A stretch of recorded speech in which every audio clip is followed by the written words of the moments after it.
நாட்டுக்கு நிவாரண பணம் அனுப்புவதாக இருந்தால் அல்முசைன் எக்ஸ்சேஞ்ச் மூலம் உங்களால் அனுப்பிக்கொள்ள முடியும். ஒட்டுமொத்தமாகவே எந்த ஒரு கட்டணமும் வரவிடாமல் ஃப்ரீயாகவே உங்களுக்கு உங்களுடைய நன்கொடை பணத்தை கமிஷன் இல்லாமல் அனுப்ப முடியும். அதே போல் இலங்கை தூதரகம் எதிர்வரும் 10ஆம் தேதி வரைக்கும் டொனேஷன் பொருட்களை சேகரிக்கிறாங்க. நீங்களும் உங்களுக்கான பொருட்கள் உங்களிடம் இருக்கக்கூடிய எந்த ஒரு பொருட்களாக இருந்தாலும் டொனேஷனாக நீங்களும் டொனேட் பண்ண முடியும் இலங்கை தூதரகத்தில் டிசம்பர் 10ஆம் தேதிக்கு முதல். அதே மாதிரி ரொம்பவே நன்றி ஒரு தாய் மக்கள் உதவும் கரங்கள் ஜெனட் மேரி அம்மா மற்றும் ஷிபா அவர்களுக்கும் தங்களுடைய பங்களிப்பு இலங்கை தூதரகத்தினூடாக செஞ்சிருந்தாங்க. அதே போல் எவர் கிரீன் ஸ்போர்ட்ஸ் கிளப் உங்களுக்குமே எங்களுடைய மனமார்ந்த நன்றிகள். தொடர்ந்தும் பாதிக்கப்பட்ட மக்களுக்கு எந்த ஒரு பாரபட்சமும் இன்றி உங்களுடைய சேவைகளை செஞ்சுட்டு போகிறீங்க. உண்மையிலேயே தொடர்ந்தும் இந்த சேவைகள் தொடரணும். பல மக்களுக்கும் உங்களுடைய உதவிகள் கிடைக்கணும். எவர் கிரீன் ஸ்போர்ட்ஸ் கிளப் டீம் அனைவருக்குமே எங்களுடைய மனமார்ந்த நன்றிகளையும் வாழ்த்துக்களையும் இந்த நேரத்தில் தெரிவித்துக் கொள்கின்றோம். சிஸ்டர் சொல்லுங்கம்மா, உங்களோட ஏரியா லொக்கேஷனை சொல்லுங்கம்மா. எந்த ஏரியான்னு நாட்டில்?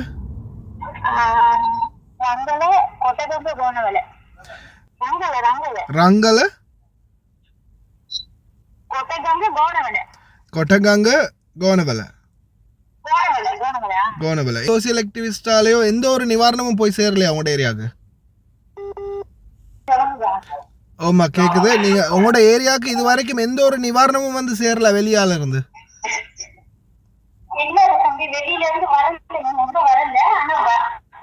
சில நேரம் எங்கேயா இருந்து கொண்டுட்டு வந்திருக்காங்க. கொண்டுட்டு வந்திருக்குன்னா அந்த ஸ்கூல்ல தங்கி இருக்கவங்களுக்கு மட்டும்தான் இருக்காங்க, வேற யாருக்கும் கொடுக்கறது இல்லை. அதாவது ஊருக்குள்ள இருக்கிறவங்க இப்போதைக்கு வரைக்கும் வீடுகள்ல ஊருக்குள்ள இருக்கிறவங்களுக்கு எதுவும் இல்லை.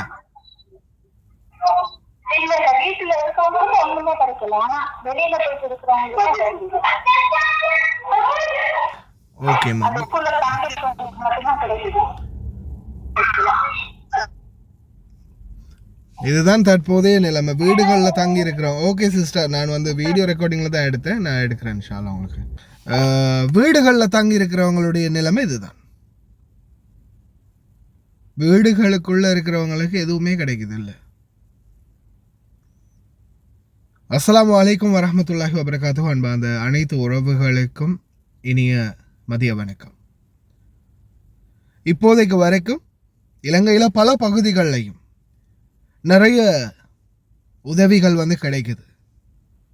ஆனாலும் ஒரு சில பகுதிகளில் இன்னமும் எந்த ஒரு நிவாரண பொதிகளும், அதாவது குறிப்பாக நுவரெலியாவாக இருக்கட்டும், பதுல்லையாக இருக்கட்டும், அதே போல் கேண்டியாக இருக்கட்டும், இந்த மெயினான நகரங்களில் சில கிராமப்புறங்கள் மற்றும் எஸ்டேட் பகுதிகள், வீட்டு திட்ட பகுதிகள், நுவரெலியா பக்கம் இந்த மாதிரி எஸ்டேட் பக்கம் கூடுதலாக தோட்ட தொழிலாளர்கள் அதிகமாக இருக்கக்கூடிய பகுதிகள். அதாவது அதில் பார்த்திங்கன்னா ஒவ்வொரு இடங்கள்லையும் லைன் வீடுகள் கொஞ்சம் கொஞ்சமாக ஒவ்வொரு பகுதிகள்லையும் மக்கள் குடியிருப்புகள் இருக்கக்கூடிய பகுதிகள். ஒரு சில பகுதிகளில் பார்த்திங்கன்னா வெள்ளம் மண் சரிவு ஏற்பட்டு சில பாதிப்புகள் ஏற்பட்டு சில மக்கள் வெக்கேட் ஆகினாங்க, சில இடங்களில் தங்கி இருக்கிறாங்க.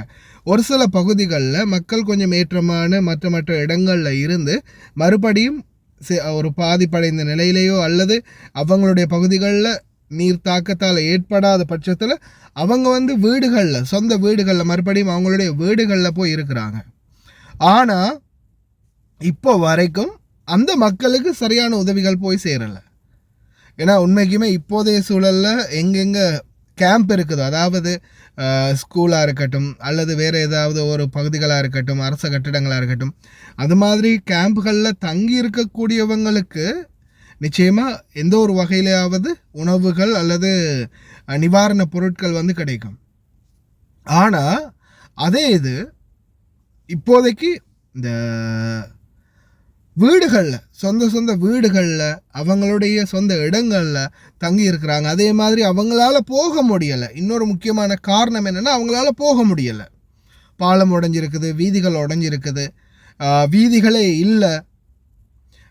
அந்தந்த இடங்களுக்கு நிவாரணம் கொடுக்கக்கூடிய இடங்களோ அல்லது ஸ்கூல்களோ இல்லை வேறு ஏதாவது ஒரு இடத்துக்கோ போகிறதுக்கூடிய வாய்ப்பும் அவங்களுக்கு இல்லை. அப்படியான சிச்சுவேஷனில் சில மக்கள் தவிச்சுக்கிட்டு இருக்கிறாங்க. அதனால் முடிஞ்ச வரைக்கும் இந்த சோஷியல் ஆக்டிவிஸ்ட்ஸ், நாட்டில் உதவி பண்ணக்கூடியவங்க சில கிராமப்புறங்கள் பகுதிகள், அதே போல் மலையக மக்கள் இருக்கக்கூடிய ஒரு சில எஸ்டேட் பகுதிகள்லையும் தயவு செய்து கொஞ்சம் நோட்டமிட்டு பாருங்கள்.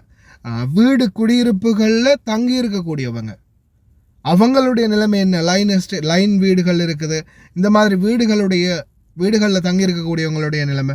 எனக்கு இந்த வீடியோ ஒன்று போட்டிருந்தாங்க.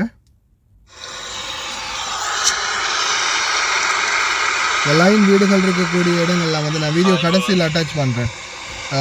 அவங்களுடைய நிலைமை இன்னும் மோசமாக இருக்குது. அதையும் தாண்டி இன்னமும் மீண்டும் மழை வரப்போகுது அப்படின்ற மாதிரியும் ஒரு தகவல் வெளியாகி இருக்குது. தற்போதைய சூழலில் லேசாக மக்களுடைய மனதை மீண்டும் கொந்தளிக்க வைக்கக்கூடிய ஒரு தகவலாக அந்த தகவல் மாறினது கொஞ்சம் கவலையாக இருக்குது.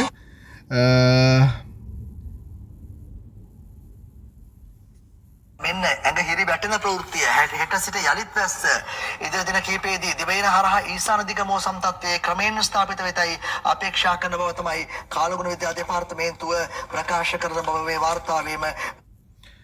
நாளையிலிருந்து மறுபடியும் மழை ஆரம்பமாகுது. ஒரு சில பகுதிகளில் கனமழை மற்றும் இடி மின்னலுடன் கூடிய மழை பெய்யக்கூடும் அப்படின்னு தெரிவிச்சிருக்கிறாங்க. இந்த மாதிரியான சூழலில் மறுபடியும் மழை பெய்கிறதுன்றது இறைவன் தான் பாதுகாக்கணும் நாட்டு மக்களை. அதே மாதிரி இந்த நிவாரண பொருட்கள் கொண்டு போகக்கூடியவங்களுக்கு நடக்கக்கூடிய அசௌகரியங்கள் உண்மையிலேயே மிகவும் வேதனையாக இருக்குது. இந்த அரசியல் கட்சிகள்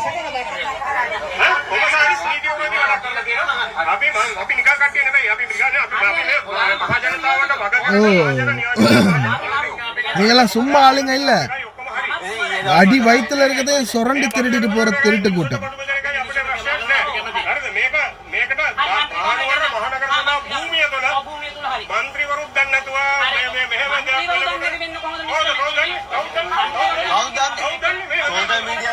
அதாவது சோசியல் மீடியாவில் இருக்கிறவங்க வந்து இந்த மாதிரி சாப்பாடுகளை வந்து பகிர்றது, இந்த சாமான்களை ஒன்று சேர்க்கறது, மக்கள்கிட்ட கொண்டு போய் கொடுக்கறது, அதெல்லாம் மந்திரிகளுக்கு தெரியணுமா? இந்த முந்திரிகளுக்கு தெரிஞ்சாதான் இந்த இந்த அரசாங்க அதிகாரத்தில் இருக்கக்கூடிய இல்லை அமைச்சர்கள் இந்த பொறுப்புகள் இருக்கக்கூடியவங்களுக்கு தெரிஞ்சாதான் அவங்க மூலமாக தான் நாங்கள் கொடுத்தோம், நாங்கள் தான் நின்னோம், இது எங்களுடையது தான். ஏன்னா அடுத்த முறை அரசியலுக்கு எலெக்ஷனுக்கு இது வந்து யூஸ்ஃபுல் ஆகும் இல்லையா? இந்த சந்தர்ப்பத்தை பயன்படுத்தி அரசியல் செய்யக்கூடிய கேவலங்கட்ட கீழ்த்தரமான அரசியல்வாதிகளும் அரசாங்க அதிகாரிகளும் இன்னும் இருந்துக்கிட்டு தான் இருக்கிறாங்க. இந்த நேரத்திலையும் அந்த கீழ்த்தரமான குணத்தை காட்டிக்கிட்டு தான் இருக்கிறாங்க. இவங்களுடைய பொறுப்புல பொருட்கள் கொடுத்தா கடைசியில் என்ன ஆகுது?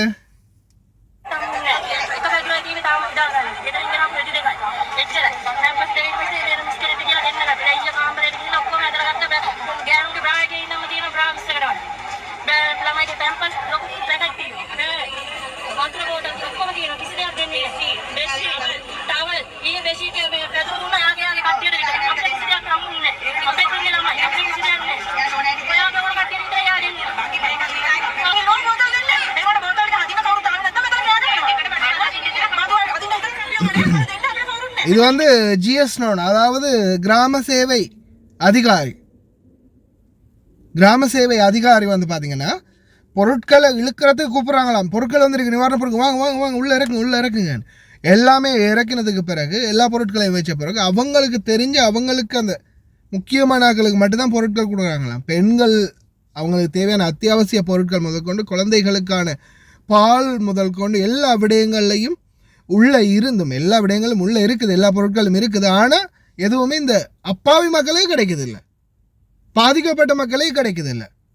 அந்த ஜிஎஸ் நோனா வந்து யார் யாருக்கு கொடுக்கணும்னு அப்படி நோட்டம் விட்டு பார்த்து தான் விரல் விட்டு எண்ணி தான் கொடுக்குறாங்களாம்.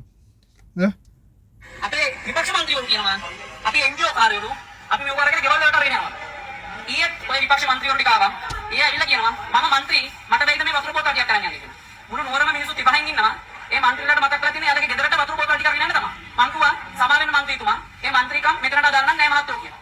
ඒකත් එක්ක දැන් අද ඔක්කොම විපක්ෂ ටික එකතු කරගෙන අද මෙතෙන්ට ඇවිල්ලා අපිට යන්නලු. ඒ අයියේ විපක්ෂ මන්ත්‍රී කාමරයට මේක ලොකු පාදාවක්. ඔයාලට මීටින් එකක් තියාගන්න බැහැ. මෙච්චර මේ මිනිස්සුන්ට ප්‍රශ්න දෙන්න උන්ට ඕනේ මීටින් කියන්නේ. කාලකන්‍ය අපේ උන් ටික එකතු වෙලා හරිනම් අපිට සපෝට් එක දෙන්න ඕනේ. කීය හරි එකතු කරගෙන ඇවිල්ලා ඒ කට්ටිය අලමුදලකින් එකතු කරගෙන ඇවිල්ලා මෙතන ගයිඩේෂන් එකක් දෙනවා දැම්මම මදි. ඇයි ඉන්නම ரெடி. தேவைப்பாடு அதிகமாக இருக்குது, ஆனால் இருக்கிறது குறைவாக தான் இருக்குது. அப்படி இருக்கும்போது இந்த அமைச்சர் ஒருத்தன் வந்து எங்களுக்கு வீட்டுக்கு கொஞ்சம் தண்ணி தர முடியாதா, எனக்கு கொஞ்சம் தண்ணி பாட்டில்ஸ் தர முடியாதா அப்படின்னு கேட்டிருக்கான். அதுக்கப்புறமா இல்லை இப்போதைக்கு இது மக்களுக்கு கொடுக்கறதுக்கே போதாமல் இருக்குது அப்படின்னு சொல்லும்போது அதுக்கு பிறகு என்ன ஆகுது, ஆளுங்களை கூட்டிகிட்டு வந்து சண்டித்தனம் காட்டி இல்லை இந்த இடத்துல இருந்து உடனே வெளியேறணும், இந்த இடம் நீங்களாம் என்ஜிஓ காரனுங்க, நீங்கள் அவனுங்க இவனுங்க உடனே வெளியேறுங்க எல்லாரும் அப்படின்னு சொல்லி இவங்களை வெளியேற்றத்தில் குறியாக இருக்கிறானுங்க. கேவலங்கட்ட பொழப்புடா இதெல்லாம் அவங்களுக்கு. உண்மையிலே இந்த பொழப்புக்கு வேறு ஏதாவது செய்யலாம், இந்த தொழிலையும் விட்டுட்டு. இப்போதைக்கு வரைக்கும் பல பகுதிகளிலையும் சில வீடுகளில் இருக்கக்கூடிய மக்கள் இன்னமும் ரொம்ப மோசமான நிலைமையில் தான் முகம் கொடுத்துக்கிட்டு இருக்கிறாங்க. முடிந்தால் தயவு செய்து உங்களால் முடிந்த உதவிகளை செய்ய பாருங்கள். சோசியல் ஆக்டிவிட்டீஸ் கொஞ்சம் அந்த வீடுகளில் இருக்கக்கூடியவங்க, சில கிராமப்புறங்களில், அதே மாதிரி சில ஸ்டேட்டுகளில் இருக்கக்கூடிய மக்கள் இன்னமும் அவங்களுடைய இடத்திலே தான் இருக்கிறாங்க. அந்த மாதிரியான மக்களுக்கு இன்னும் எந்த ஒரு உதவியும் போய் சேரலை. அப்படியான மக்களையும் கொஞ்சம் தேடி பார்த்து அவங்களுக்கும் உதவிகளை செய்யுங்க அப்படின்றத இந்த நேரத்தில் கேட்டுக்கொள்கின்றேன். அதே மாதிரி முடிந்த வரைக்கும் பிரார்த்தனை பண்ணுங்கள். அடுத்த மழை வருது, எந்த மாதிரியான சூழல் உருவாக போகுதுன்னு தெரியலை. எல்லாம் வல்ல இறைவனே அனைவரையும் பாதுகாக்கட்டும்.